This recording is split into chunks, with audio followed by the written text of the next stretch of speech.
மாளிகை பாறை கருப்பசாமிக்கு, புலியரை வழிகாட்டும் மாளிகை பாறை கருப்பசாமிக்கு, ஸ்ரீராமபுத்திர கருப்பசாமிக்கு, அருள்வாக்கு சித்தர் ஐயப்பசாமிக்கு, புலியரை வழிகாட்டும் மாளிகை பாறை கருப்பசாமிக்கு, அருள்வாக்கு சித்தர் ஐயப்பசாமிக்கு. எல்லா வல்ல இறைவனின் பெருங்கருணையினால் இந்த அருள்மிகு வழிகாட்டு மாளிகைப்பாறை கருப்பசாமி திருக்கோவிலுக்கு அருள் பெருக்கோடும் நன்னோக்கத்துடன் வந்து குவிந்திருக்கின்ற எல்லா பக்தர்களுக்கும் நம்முடைய கருப்பசாமியினுடைய பெருமைக்குரிய நிகழ்வுகளையும் அருள்மிகு காட்சிகளையும் ஆனந்த பேரருளையும் எங்கும் இருந்து யூடியூப் சேனல் மூலமாக உலகமெங்கும் பார்த்து சிந்தித்து தியானித்து கொண்டிருக்கிற எல்லா பக்தர்களுக்கும் எல்லா உயிர்களுக்கும் இறைவனுடைய திருவருள் கிடைத்து உங்கள் அனைவருடைய எண்ணங்களும் என்னாலும் நிறைவேறி பரிபூர்ணமான ஆனந்தத்தோடு உங்கள் வாழ்வு நடக்க வேண்டும் என்று சொல்லி நான் பிரார்த்தனை பண்ணிக்கொள்கிறேன். பக்தி, அந்த பக்தி என்ற ஒரு உந்தல், ஒரு உணர்வு இருக்க காரணத்தினால்தான் மனிதன் கோவில்களையும் குருமார்களையும் தேடி வந்து கொண்டிருக்கிறான். எத்தனையோ துயர அலைகளுக்கு அறிவு சார்ந்த வழிகள் பல இருந்தாலும் அந்த அறிவு சார்ந்த வழிகளெல்லாம் திருப்தி கிடைத்தும் அந்த திருப்திக்கு உச்சகட்டமாக இருப்பது ஒரு தெய்வ சக்தி தான் என்ற ஒரு எண்ணத்தை உள்ளத்திலே கொண்டு அந்த சக்தியின் மீது பக்தி கொண்டு மனிதன் வாழ்ந்து கொண்டு ஒரு பிடிப்போடு இருந்து கொண்டு இருக்கிறான். மனிதனுடைய உடலிலே ஒரு வேகமும் உற்சாகமும் தான் என்ற அகந்தை ஆணவமும் இருக்கிற பொழுது அவனுக்கு இறைவன் மீது நாட்டம் இருக்காது, ஆன்மீகத்தின் மீது அவனுக்கு பக்குவமான ஆசை இருக்காது. ஏனென்றால் அதில் என்ன இருக்குது, அதெல்லாம் சும்மா பிராடு அப்படின்னு ஆன்மீகத்தையே தூக்கி எறிந்து தான் தோன்றி நிலையாக நடந்து கொள்ளுகிற மனப்பக்குவம் உடைய பிறப்பாகத்தான் மனிதன் அடிப்படையில் இருக்கிறான். ஆனால் ஒரு சில குறிப்பிட்ட காலங்களுக்கு பிறகு அறிவாலும் தன் செயலாலும் வெற்றியடைய முடியாது என்ற உண்மைகளை உணர்ந்த பிறகு அவன் ஒரு சக்தியை நாடுகிறான். அந்த சக்தியின் பெயர்தான் இறைவன் சக்தி. அந்த இறை சக்தியை காண முடியாத சூழ்நிலையில்தான் அவன் குருமார்களை நாடி தன்னுடைய மனக்குறைகளை தீர்த்து கொள்வதற்காக அருள் பெருக்கோடு நன்னோக்கத்தோடு எங்கும் புறப்பட்டு வந்து விடுகிறான். ஆக மனிதன் பக்குவம் அடைவதற்கு முதல் அடிப்படையாக இருப்பது துயரங்களும் அந்த துயரத்தின் உந்தலிலே தீர்த்து கொள்வதற்கு ஏற்படுத்துகிற ஒரு அற்புதமான விதம் பக்தி ஞானம் என்னும் ஒரு அற்புத சக்தியும் தான் மனிதனை பக்குவப்படுத்தி கொண்டு இருக்கிறது. ஆகையினால் வேண்டுமானால் வரலாம், மனிதன் தன்னுடைய உள்மனதிலே இறைவன் மீது கொண்ட ஒரு அற்புதமான நம்பிக்கையை விரிவுபடுத்தி கொள்வதற்கு பழகிக்கின்ற மார்க்கத்துக்கு பெயர்தான் பக்தி மார்க்கம். அந்த பக்தி மார்க்கத்தின் உச்சகட்டத்தில் ஒரு மாபெரும் பேர் அறிவை கடந்து செல்கின்ற ஒரு பாதை ஞானத்தின் பாதை. மனிதனுடைய சரீர ஒரு படைப்பே ஒரு அற்புதமான மாபெரும் ஆற்றல் மிகுந்த படைப்புத்தான். கண்கள் இரண்டாக இருந்தாலும் காட்சி ஒன்றுதான். காட்சி ஒன்றென்று இந்த மனிதன் புரிந்தாலும் இது எப்படி நடந்தது என்பதை அவன் புரிந்து கொள்ள ஆசைப்படுவதில்லை. அப்படி ஆசைப்பட்டால் அவன் குறுகிய எண்ணத்தில் எண்ணிக்கோடி அளவிற்குள்ள நபர்களாகத்தான் இருக்க முடியும். ஒன்று இரண்டு ஒரு சிலர் மட்டும்தான் அதை சிந்திக்கிறார்கள். ஆனால் காதுக்கு அப்படி சக்தி இருக்கிறதா, வாய்க்கு அப்படி சக்தி இருக்கிறதானா? ஒவ்வொரு புலன்களுக்கும் ஒவ்வொரு விதவிதமான சக்தி இருக்குது.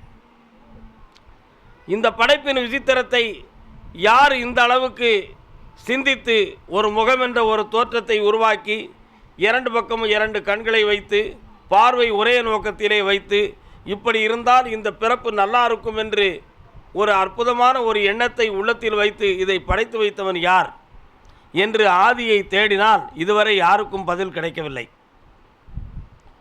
அந்த பதில் கிடைக்காத பொழுதும் இந்த பிறப்பு நடந்திருக்கிறதே. இன்று மனிதன் இப்படித்தான் பிறக்கிறான் என்று விஞ்ஞானத்தாலும் அனுபவத்தாலும் பல்வேறு சிந்தனை மிகுந்த விடைகள் நமக்கு தெரிந்திருந்தாலும் ஆதியினுடைய படைப்பை பற்றி சிந்திக்க ஒரு விடையும் இதுவரை கிடைக்கவில்லை.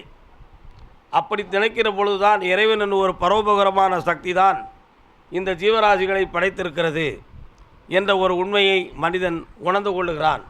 அப்படி உணர்ந்து கொண்டவன் ஆன்மீக ஞானியாகவும் மறுபிறப்பில் விஞ்ஞானியாகவும் இந்த உலகத்திலே மலர்ந்து கொடுக்கிறான்.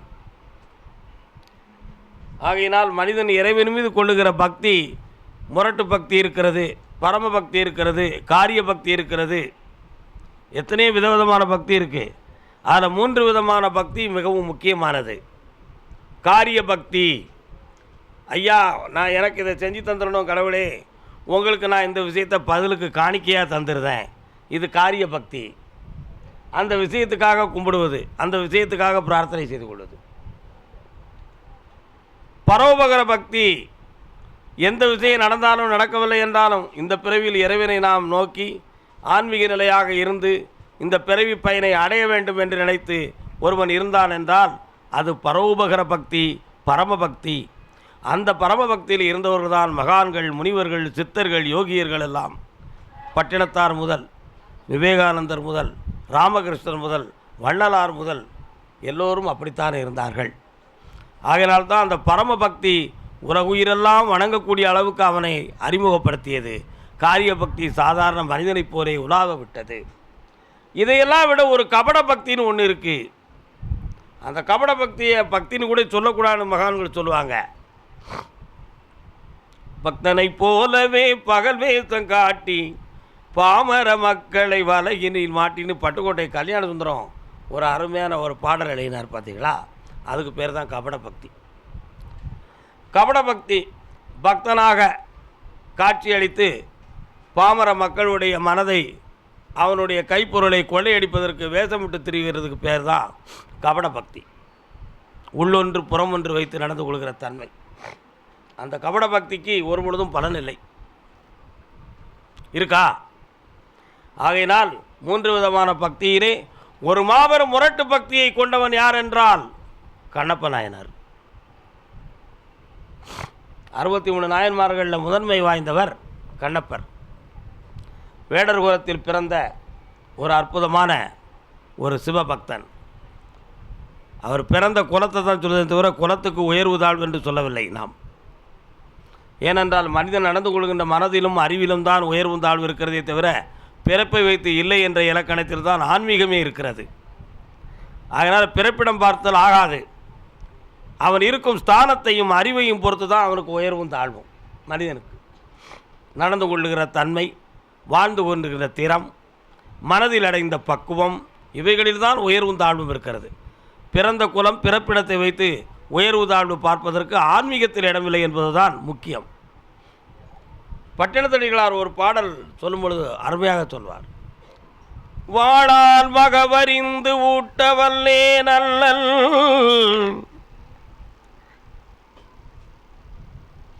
அடுத்த வார்த்தை மாது சொன்ன சூடால் இளமை துறக்கவல்லே நல்லல்,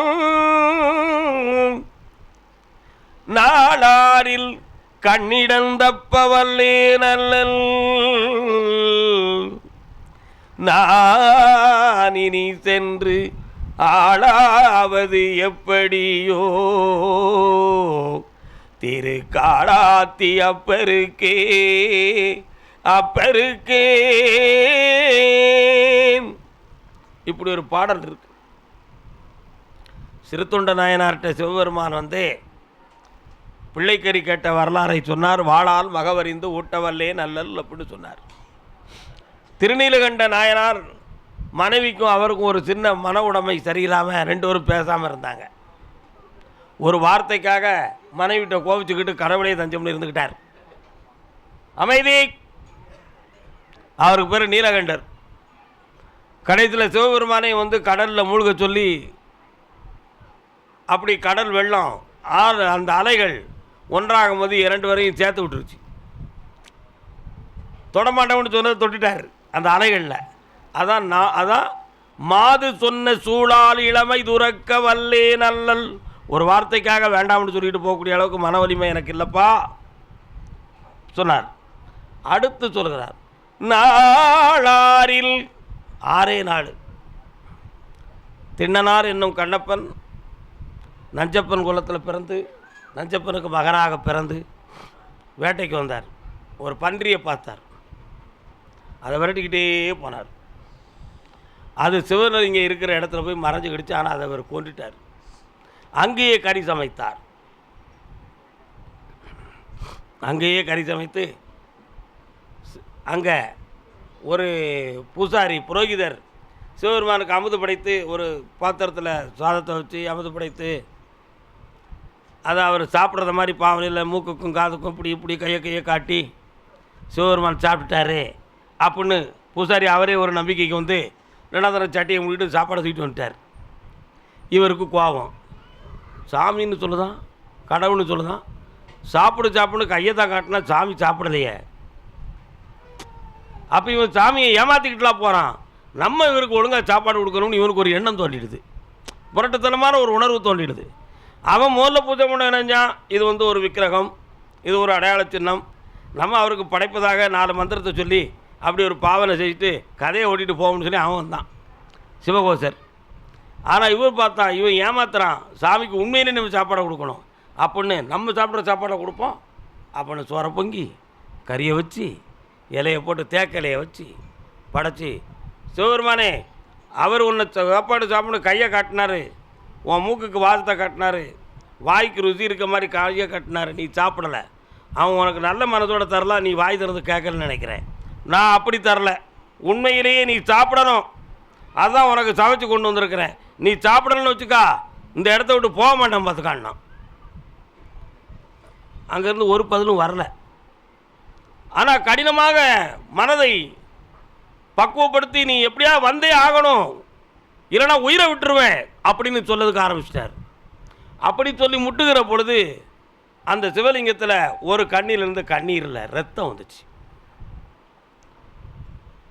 என் துயரத்தை பார்த்து கண்ணீர் வடிச்சியா, இல்லாட்டா நான் உனக்கு உன்னை துன்பப்படுத்திட்டேங்கிறதுக்காக வடிச்சியாப்பா? ரத்தம் வருதே, தாங்க முடியலையே எனக்கு அப்படின்னு பார்த்தார். உனக்கு ஒரு கண்ணு போயிடுது, அவ்வளோதானே, என் கண்ணை தானேண்ணா அப்படின்னு சொல்லி அம்பு எடுத்து ஒரு கண்ணை எடுத்துட்டார். எடுத்து ரத்தம் வருத கண்ணில் ஒட்டி வச்சிட்டார். அடுத்த கண்ணில் ரத்தம் வந்துருச்சு. அடப்பாவி, ஒரு கண்ணிலேருந்து இன்னொரு கண் வருதா, இரு உன் கண்ணு எனக்கு தெரியாது அப்படின்னு காலை தூக்கி ரத்தம் வருத கண்ணில் காலை வச்சுக்கிட்டு, ஏன்னா இன்னொரு கண் எடுத்தால் இவர் எதை வச்சு பார்ப்பார், அந்த கண்ணையும் எடுக்க போனார். உடனே சிவன் காட்சி அளித்தார். திண்ணனார் கண் அப்பாது நில்லுன்னார். கண்ணப்பா நில், கண் அப்பாது நில் அப்படின்னார். நீ உன் கண்ணை கொடுத்தனா இந்த உலகத்தில் பார்க்க முடியாதடா. உன் பக்தியையும் நீ என் மீது வைத்த உண்மையான அன்புக்காக கல்லென்று கருதாமல் கடவுள் என்று கருதினாயே, அதற்கு கொடுத்த காட்சி தான் இது. 6 நாட்களில் என்னை அடைந்த பெருமை இந்த உலகில் நீ பெற்றாய். இந்த உலகமெல்லாம் உன்னை என் அடியார்களின் முதல்வராக வைத்து வணங்கும் அப்படின்னு சொல்லி கண்ணப்ப நாயனாரை இன்று 63 நாயன்மார்களில் முதல் நாயன்மார்களாகத்தான் சிவபுராணத்தில் வைக்கணும்னு எழுதியிருக்காங்க.